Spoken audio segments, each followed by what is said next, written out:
नमस्कार. त्रिविक्रम योगिक क्रियाज and healing अकॅडमीच्या फॅमिलीमध्ये मी माधुरी तुमचं सगळ्यांचं मनःपूर्वक स्वागत करते. मी टॅरो कार्ड रीडर, ॲस्ट्रोलॉजर आणि न्यूमरोलॉजिस्ट आहे.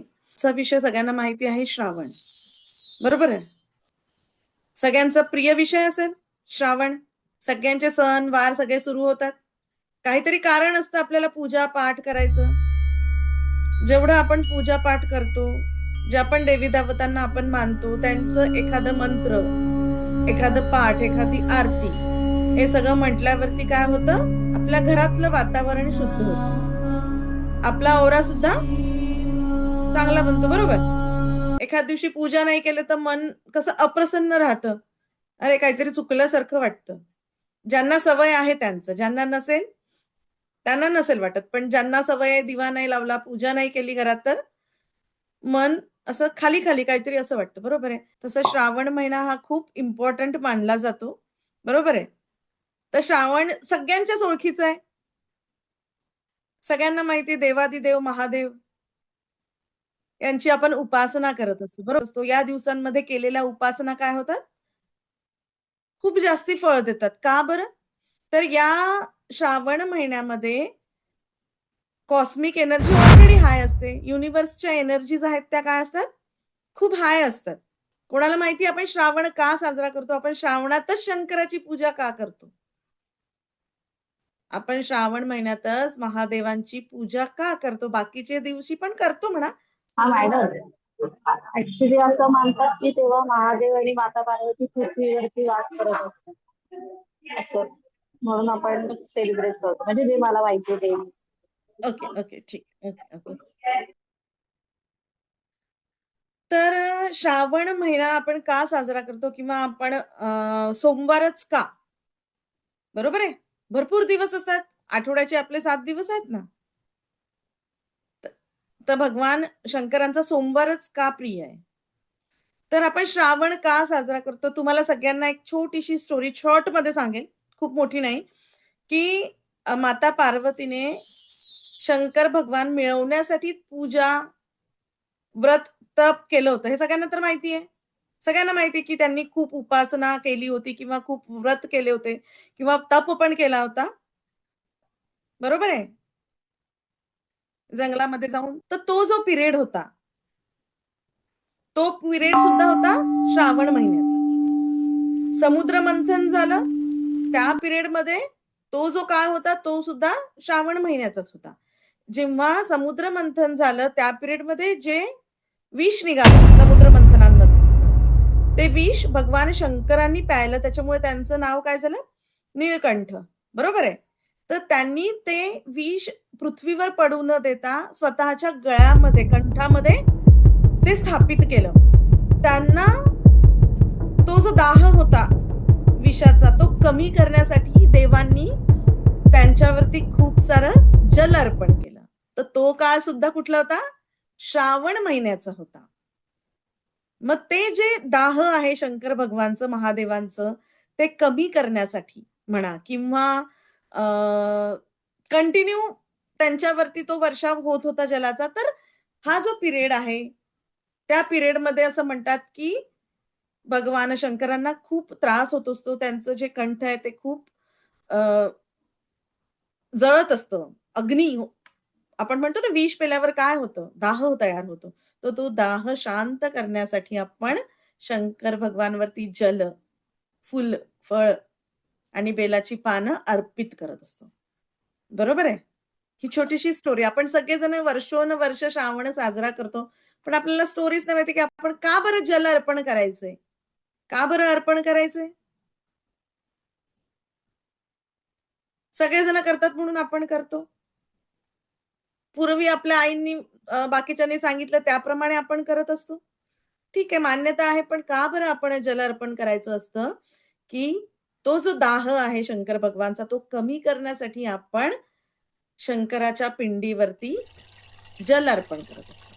बरोबर आहे? आणि याच पिरियडमध्ये भगवान शंकर आणि माता पार्वती पृथ्वीवरती वास करत असतात, जसं त्या मॅडमनी सांगितलं. बरोबर आहे?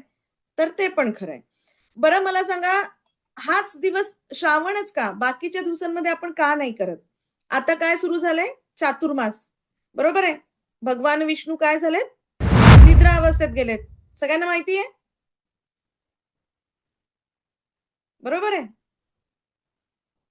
आणि ते आता उठतील देवउठणी एकादशीला. बरोबर आहे. तोपर्यंत 4 महिने काय होतात? भगवान विष्णू हे निद्रा अवस्थेत गेलेले असतात.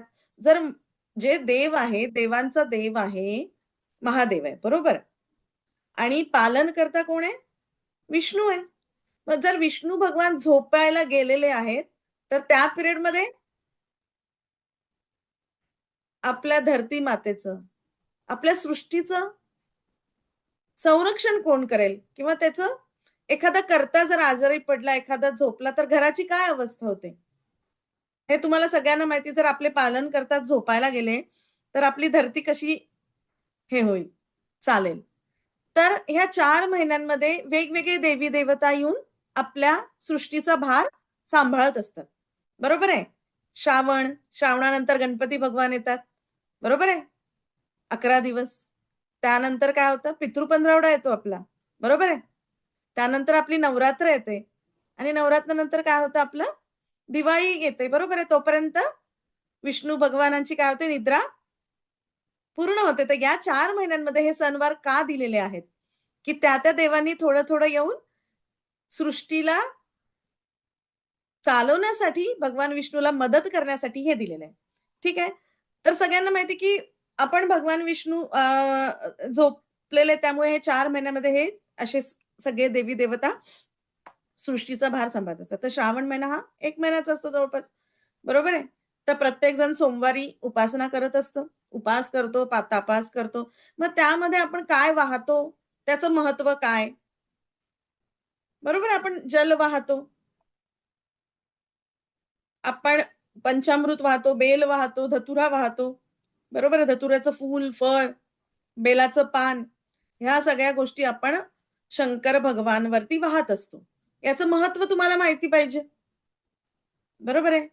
आपण गंगाजल सुद्धा भगवान शंकरावरती वाहतो. पण आजकाल वाहायला भेटतं का? नाही. अर्धे मंदिरं तर खूप दूर ठेवलेले असतात. बरोबर आहे. तिथे जाऊन जर आपण आपण हाताने जर शंकर भगवानची पूजा नाहीच केली, तर त्याचं फळ आपल्याला मिळतं का? नाही मिळत. मंदिराचं दर्शन घेऊन घरामध्ये जर पिंड असेल, तर घरामध्ये या सगळ्या गोष्टी आपण व्यवस्थितरित्या पाहणं गरजेचं. बरोबर आहे. हा जो सण आहे, तो खूप इम्पोर्टंट आहे. तर त्याचप्रमाणे हा सावन आहे. हिंदी लोकांचा ऑलरेडी श्रावण सुरू झालेला आहे. आपला 15 दिवस लेट सुरू होतो. त्यांचा पौर्णिमेपासून सुरू होतो. आपला अमावास्येपासून सुरू होतो. हे माहिती आहे का? त्यांचा श्रावण ऑलरेडी 15 दिवस आधी सुरू होतो. आपला नंतर सुरू होतो. ठीक आहे. तर ह्या श्रावणामध्ये मंगळागौर वगैरे असतात. बायकांचे बरेच सण असतात. ते सण ठेवलेले आहेत. का बरं? कारण अ, श्रावण महिन्यामध्ये तुम्ही जर पिंपळाला पाणी घातलं, कंटिन्यू सावन. एखादं गोष्ट अशी करायची आपल्याला, की पूर्ण श्रावणभर ती पाळता येईल. जी तुम्हाला सोपी जमेल ती. आपण फक्त 4च दिवस पूजा करून चालणार आहे का? म्हणजे 4 जे सोमवार आहेत ते. तर आपल्याला रोज काहीतरी पूजा करणं गरजेचं आहे, की त्यांनी आपली ऊर्जा हाय व्हायला मदत होते. बरोबर आहे. आपण एखाद्या देवस्थानाला जातो, चांगल्या तिथली तिथली ऊर्जा खूप हाय असते. तिथे कंटिन्यू पठण चालू असतं. बरोबर आहे. पण आपण घरामध्ये जरी पठण केलं, तर आपली एनर्जी हाय होते आणि त्या हाय एनर्जीशी ती हाय एनर्जी कट होते आणि त्यानंतर आपलं चांगलं व्हायला लागतं, असं आपण म्हणू शकतो. किंवा आपली जी फ्रिक्वेन्सी, आपली जी ऊर्जा आहे ती चांगल्या प्रमाणात वाढलेली असते. म्हणून मंत्र पठण हे आपण या काळामध्ये केलेलं. हा महिनाभर आपल्याला कशासाठी दिलाय, की आपली एनर्जी, जी आपली लो झालेली एनर्जी आहे, जो आपला औरा लो झालेला आहे, बरोबर आहे? तो चांगल्या पद्धतीने उंचावण्याचा, ती फ्रिक्वेन्सी वाढवण्याचा हा काळ आहे. तर महिनाभर तुम्हाला जी सेवा जमेल, ती सेवा करायची. तुम्हाला जे सोपं होईल ते आपण बघूच. काय आहे, काय नाही. कोणाला जल द्यायला जमतं, कोणाला फुलं, फळं, कोणाला काहीतरी स्तोत्र वाचता येतं. बरोबर आहे. तुम्हाला जे पण करता येईल, तर ते कंटिन्यू 1 महिन्याचा संकल्प घेऊन करा. बरोबर आहे. तर त्याचं फळ तुम्हाला खूप चांगल्या पद्धतीने मिळत असतं. बरोबर आहे. तुम्ही पूजा करताना तुमचं मन शांत असावं. बरोबर आहे. बायकांची सवय असते 4-5 बायका जातात आणि गॉसिपिंग करतात. करत, करत ही असंच करते, ती तसंच करते. तर ते करू नये महिनाभर. बरोबर आहे. स्ट्रिक्टली अलाउड नाहीये. तुम्ही मंदिरात जाताना येताना जर तुम्ही कोणाची पण करत असताल गॉसिपिंग तर तुम्हाला काय फळ मिळणार? या पिरियडमध्ये तुम्हाला जेवढं फॉरगिव्हनेस करता येईल, जेवढं ग्रॅटिट्यूडमध्ये राहतील, तुम्हाला जे मिळालंय त्याच्यासाठी भगवान महादेवांना तुम्हाला धन्यवाद जेवढं देता येईल, तेवढं तुम्ही द्या. कोणाला तुम्हाला माफ करायचं तर या 1 महिन्यामध्ये तुम्हाला कोणाला माफ करायचं त्या सगळ्यांना तुम्ही माफ करत चला. बरोबर आहे? तुम्हाला स्वतःला बदल घडवून आणण्याचा हा काळ चालू होणार आहे. तुम्हाला स्वतःमध्ये बदल आणायचा असेल, तर तुम्हाला काही गोष्टी थोड्याशा फॉलो करणं गरजेचं आहे. बरोबर आहे? आता लगेचच 8 तारीख येणार आहे, 888 पोर्टल. आपण ऑलरेडी लायन गेट पोर्टलचा ऑलरेडी आपण कोर्स घेतलेला आहे आपल्या ह्याच्यावर. तर हे जे पिरियड आहेत, हे खूप हाय व्हायब्रेशनल पिरियड आता चालू आहे. त्याच्यामध्ये तुम्ही काय गोष्टी मॅनिफेस्ट करणार आहेत, त्या खूप चांगल्या पद्धतीने मॅनिफेस्ट होतात. श्रावण सुरू झाल्यावरती त्या गोष्टी अजून वाढत जातात. दिवाळीपर्यंतचा जो काळ आहे, तुमच्या व्हायब्रेशनला अप करण्यासाठी खूप चांगला इम्पॉर्टंट असतो. बरं तुम्ही जल अर्पित करतो. बरोबर आहे? आपण उपास करतो, पण आपण संकल्प करत नाही. आपण पाणी शंकर भगवानवर चढवतो. पण चढवताना तुम्ही नेमकं काय करायला हवं? तुम्ही जर बेलपत्र वाहताय, तर ते बेलपत्र तुम्ही शंकर भगवानवर का वाहताय? तुम्ही पांढरं फूल वाहताय, तर त्याचं काय कारण आहे? तुम्ही तूप वाहताय, त्याचं काय कारण आहे? तुम्ही जव वाहता, तांदूळ वाहता, तुम्ही हिरवे मूग वाहता. हे सगळे शिवामूठ असतात, आपण वाहतो. पण त्याचं कारण काय आहे वाहण्याचं? आपल्या 12 राशी आहेत. बरोबर आहे? 12 राशींना एक-एक ज्योतिर्लिंग आहे. बरोबर 12 ज्योतिर्लिंग आहेत ना? तर प्रत्येक राशीसाठी एक ज्योतिर्लिंग आहे.